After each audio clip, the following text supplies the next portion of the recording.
দিতে হয় ইলেকশনের আগে ইলেকশন কমিশনকে, ঠিক সেরকম একটা ওয়েলথ স্টেটমেন্ট আমি মনে করি আজকে যারা সরকারি চাকরিতে আসবেন তাদের সেই স্টেটমেন্ট দিয়ে তারা সরকারি চাকরিতে ঢোকা উচিত, এবং তিনি যখন বের হয়ে যাবেন তার সেই স্টেটমেন্ট আমরা তখন দেখতে পাবো। আমাদের যতক্ষণ পর্যন্ত সিন্ডিকেট ভাঙতে পারবো না, আমরা যতক্ষণ পর্যন্ত এই সিন্ডিকেটের কার্যকারিতা বন্ধ করতে পারবো না, ততক্ষণ পর্যন্ত কিন্তু দাম কমানো সম্ভব হবে না। আপনারা ট্যাক্স কমিয়েছেন, আপনারা পারেননি। সুতরাং এই জিনিসটা মনে রাখতে হবে। আমাদের যদি মুদ্রাস্ফীতি, যেটা আজকে একটা আমাদের অর্থনৈতিক উন্নয়নের একটা প্রধান বাধা হয়ে দাঁড়িয়েছে, সেইটা যদি বন্ধ করতে হয় এই সিন্ডিকেটের বিরুদ্ধে আমাদের রুখে দাঁড়াতে হবে। আমাদের একজন মাননীয় বাণিজ্য মন্ত্রী এই পার্লামেন্টে তিনি একটা উক্তি করেছিলেন যে সিন্ডিকেটের হাত তার হাতের চেয়ে অনেক বেশি লম্বা। এটা বদলাতে হবে। এটা যদি বদলানো না যায়, এই মুদ্রাস্ফীতি আমরা যদি কন্ট্রোলে আনতে না পারি, তাহলে কিন্তু আমাদের যে উন্নয়নের লক্ষ্য আমরা মাত্রা যেগুলো ঠিক করছি সেগুলো যাওয়া সম্ভব হবে না। আমরা যে এলডিসি গ্র্যাজুয়েশন হচ্ছে, সেই এলডিসি গ্র্যাজুয়েশনে কিন্তু আমরা যে ফল পাওয়ার কথা সেই ফল আমরা পাবো না, বরঞ্চ আমরা আরো বেশি অসুবিধার সম্মুখীন হব বলে আমি মনে করি। সাম্প্রতিক সময়ে আমরা দেখেছি কিছু ঘটনা আমাদের সামনে এসেছে, চিন্তা করা যায়।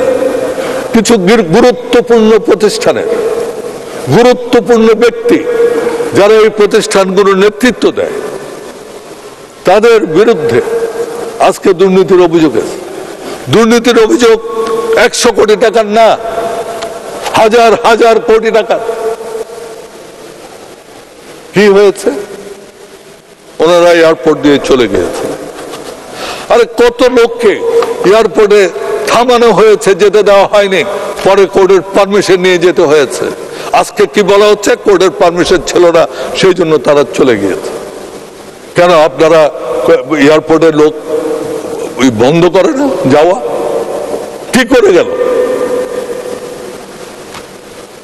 আমার কথা হচ্ছে যে আজকে যে অবস্থা দাঁড়িয়েছে, এই অবস্থায় একটি দেশ চলতে পারে, বিশেষ করে এবং আমাদের এখানে অনেকগুলো সংস্থা আছে, যে লোকগুলোর ইতিহাস আমরা পড়ছি যে বছরের পর বছর তারা এগুলো করেছে। এই সংস্থাগুলো তারা তখন কি করেছে? তারা কি দেখেছে? তাদের কাজ কি? এই সংস্থাগুলোর সামনে কি এই দুর্নীতির কোনো ছাপ পড়েনি? সুতরাং আজকে সময় এসছে এই দুর্নীতি নিয়ে, এই সমস্ত ব্যবস্থা নিয়ে আমাদের একটা পর্যালোচনা করার সময় এসছে, যে কেন আমি যারা দুর্নীতি করেছেন তাদের শাস্তি চাই, কিন্তু সাথে সাথে যে ব্যবস্থায় এইরকম দুর্নীতি হতে পারে তার সেই ব্যবস্থার একটা পর্যালোচনা দরকার। এবং সেখানে আমি মনে করি একটা হাই পাওয়ার্ড কমিশন করা উচিত, এবং বিশেষ করে যারা সরকারি কর্মকর্তা আছেন এবং অন্যান্য, আজকে আমরা পার্লামেন্টে যারা আসি, আমরা আমাদের একটা স্টেটমেন্ট দিয়ে আসি।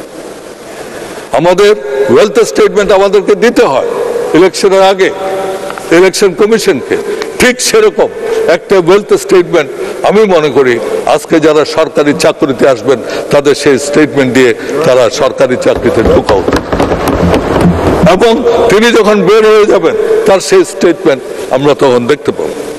আমরা দেখছি বাংলাদেশের অর্থনীতিতে কয়েকজন লোকের, কিছু বিজনেস হাউসের একটা বিরাট ইনফ্লুয়েন্স হয়ে যাচ্ছে। আপনি বলেন ব্যাংক, বলেন আপনি বলেন ট্রেডিং। মাননীয় সদস্য 1 মিনিট যদি দেন আমি তাড়াতাড়ি শেষ করে দেবো। তো আমার কথা হচ্ছে যে আমরা যদি এই সিন্ডিকেট এবং অলিগার্কি, খুব অল্প লোক আজকে প্রত্যেক জায়গায় তাদের ইনফ্লুয়েন্স, এমনকি আমাদের জাতীয় যেসব নীতি নির্ধারণ হয় সেখানেও তাদের ইনফ্লুয়েন্স। এই ইনফ্লুয়েন্স আমি আশা করব আমার মাননীয় সংসদ সদস্যরা কিছু মনে করবেন না, আমাদের কোনো ইনফ্লুয়েন্স নেই। এই বাজেটে বুকে হাত দিয়ে বলেন আমাদের কতটুকু ইনফ্লুয়েন্স আছে? We have no influence. কিন্তু কিছু লোক, কিছু প্রতিষ্ঠান, এরা আজকে প্রত্যেকটা জায়গায় একটা শক্তিশালী অবস্থান নিয়ে বসে।